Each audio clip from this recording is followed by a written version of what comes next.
کیا ہم بطور پاکستانی کیا ہمیں اندازہ ہے کہ ہمارے آئین کا پریمبل اتنا اہم ہے؟ آگے آرٹیکل 1 2 3 وہ تو بہت اہم ہوگا، اور یہ جو پریمبل ہے، اور یہ اہم بات یہ ہے کہ یہ صرف پریمبل نہیں ہے، آرٹیکل 2A ہے کانسٹیٹیوشن آف پاکستان کا، جو یہ کہتا ہے کہ جو آبجیکٹیو ریزولوشن ہے وہ بھی سبسٹینٹیو پارٹ بنا دیا گیا ہے، اور یہ جو پریمبل ہے یہ بیسیکلی ہمارا آبجیکٹیو ریزولوشن تھا اور اس کو پارٹ آف دی کانسٹیٹیوشن بنا دیا گیا ہے، اور ایسے ہی سبسٹینٹیو پارٹ ہے اس کے اوپر بھی عمل درآمد کروانا ضروری ہے۔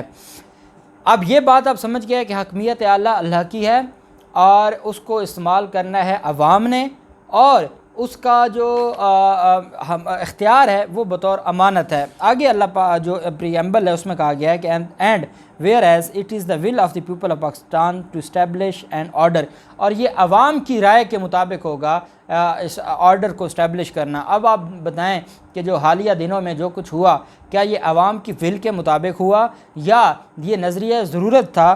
ہمارا پریمبل کہتا ہے کہ جو کچھ بھی ہوگا وہ عوام کی ول کے مطابق ہوگا، اور آگے کہا گیا کہ wherein the state shall exercise its powers and authority through the chosen representative of the people, اور جو ریاست ہے وہ عوام کے منتخب نمائندوں کے ذریعے اس ریاست کو چلائیں گے اور اپنی اتھارٹی کو استعمال کریں گے۔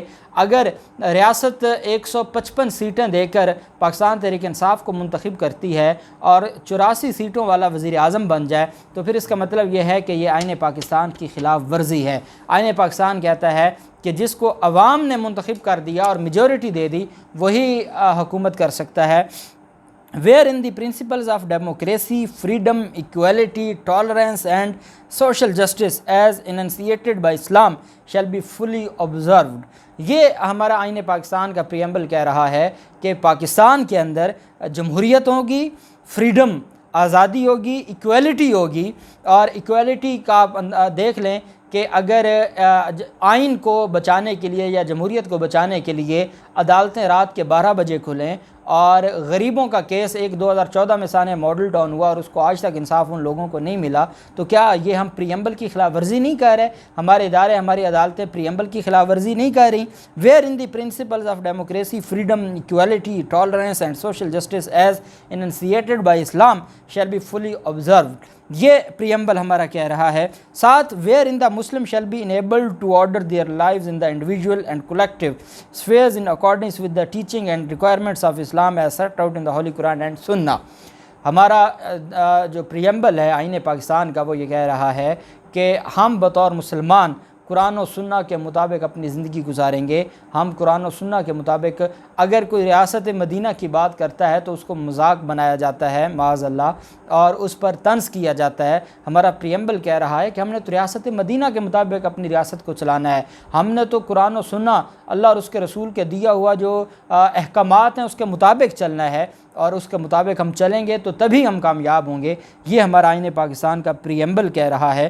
اور آگے پریمبل میں آئین پاکستان کا جو پریمبل ہے وہ یہ کہتا ہے کہ wherein adequate provision shall be made for the minorities freely to profess and practise their religion and develop their cultures. اب مجھے بتائیں کہ کس ملک کا آئین ایسا ہوگا کہ وہاں پر جو مائنورٹیز ہیں ان کے بارے میں، اقلیتوں کے بارے میں، ہمارا جہاں اسلام کی بات کی، جہاں مسلمانوں کی بات کی، وہیں ساتھ ہی مائنورٹیز کی بات کی اور ان کے فریڈم کی بات کی۔ یہ ہے ہمارا آئین۔ اگر کوئی اقلیتوں کے حقوق سلب کرتا ہے، اگر کوئی اقلیتوں کو نقصان پہنچاتا ہے، اگر کوئی اقلیتوں کے ساتھ ناانصافی کرتا ہے، ظلم کرتا ہے، تشدد کرتا ہے، تو وہ کس کے ساتھ جنگ کر رہا ہے؟ وہ آئین پاکستان کے ساتھ جنگ کر رہا ہے۔